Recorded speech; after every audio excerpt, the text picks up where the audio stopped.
80 शब्द प्रति minute dictation start करते हैं 5 सेकेंड बाद।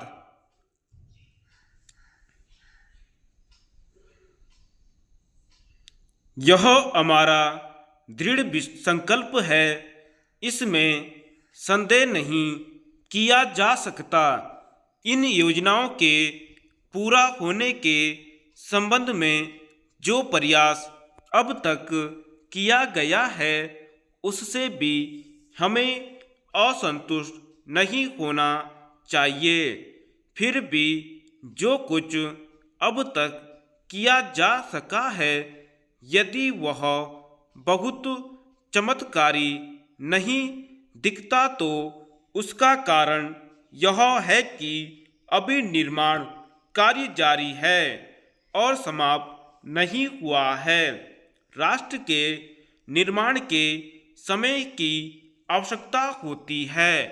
यह हमारा 5वां गणराज्य है और भारत जैसे प्राचीन राष्ट्र के इतिहास में 5 वर्ष की अवधि एक सुलभ काल है। आइए अब हम विगत वर्ष की घटनाओं पर नज़र डालें और यह देखें कि विकास कार्यों और निर्माण योजनाओं की दिशा में हम कहां तक आगे बढ़ सके हैं। यदि मुझसे यह कहा जाए कि बीते वर्ष की घटनाओं का वर्णन मैं एक वाक्य में करूं तो मैं कहना चाहूँगा कि संविधान में दिए गए निर्देशों के अनुसार हमने समस्त राष्ट्र के साधनों को ऐसे ढंग से जुटाना आरंभ कर दिया है जिससे यह स्पष्ट हो जाता है कि भारत में कल्याणकारी राज्य की स्थापना का श्री गणेश हो चुका है।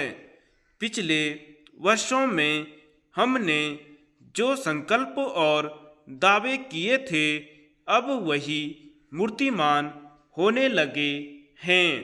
इसलिए अब यह समझना कठिन नहीं है कि राष्ट्र किधर जा रहा है और आगामी 10 या 15 वर्षों में हम किस स्थिति में होंगे। महानदी घाटी योजनाओं पर कार्य बराबर जारी है। इसमें से एक योजना भाखड़ा नागल योजना से बहुमूल्य पानी और बिजली पंजाब, पेप्सू तथा राजस्थान के कुछ भागों को मिलने भी लग गई है। दामोदर घाटी योजना से कुछ समय हुआ बिजली प्राप्त होने लगी थी और हीराकुंड, चंबल तथा दूसरी महान योजनाओं की भांति यह योजना भी यथेष्ट रूप में आगे बढ़ रही है।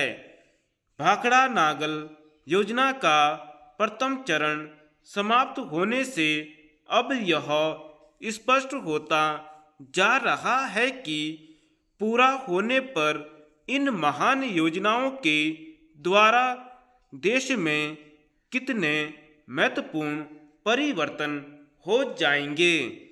1-2 योजनाओं की आंशिक पूर्ति से ही हमें यह पता लग गया है कि इन योजनाओं से देश के साधन किस सीमा तक विकसित हो जाएंगे और देहातों का आर्थिक ढांचा कहीं अधिक बदल जाएगा। कोसी नदी, जिसे शोक और दुख का सूचक माना जाता है, इस वर्ष फिर अपने प्रकोप से महान हानि का कारण बनी।